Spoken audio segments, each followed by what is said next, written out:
تفصیل میرا سوال ہے کہ حضرت عمر مصطفیٰ صلی اللہ علیہ وسلم جب وہ یہ کہتے ہیں تو باقی صلی اللہ علیہ وسلم کیوں کہنا ہوتا ہے؟ اس لیے کہ یہ دعا ہے حضرت صلی اللہ علیہ وآلہ وسلم کے حق میں، اور اس دعا کا مطلب ہے اللہ کی طرف سے بے شمار رحمتیں اور سلامتیاں محمد رسول اللہ پر نازل ہوں۔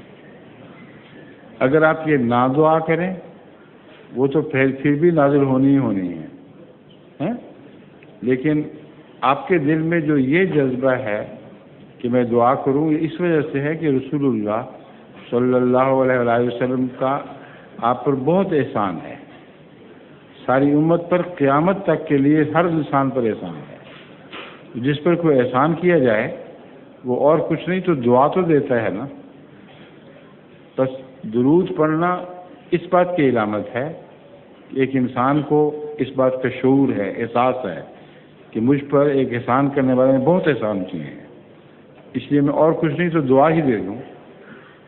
تو دعا سے رسول اللہ علیہ وسلم کو ویسے فائدہ نہیں پہنچ سکتا کیونکہ آپ کو پہلے ہی بے شمار برکتیں ملتی ہیں، مگر جو دعا بھیجنے والا ہے اس کو فائدہ پہنچتا ہے، کیونکہ وہ ایک شریف خدا کے نزدیک ایک شریف اور شکر گزار انسان سمجھا جاتا ہے۔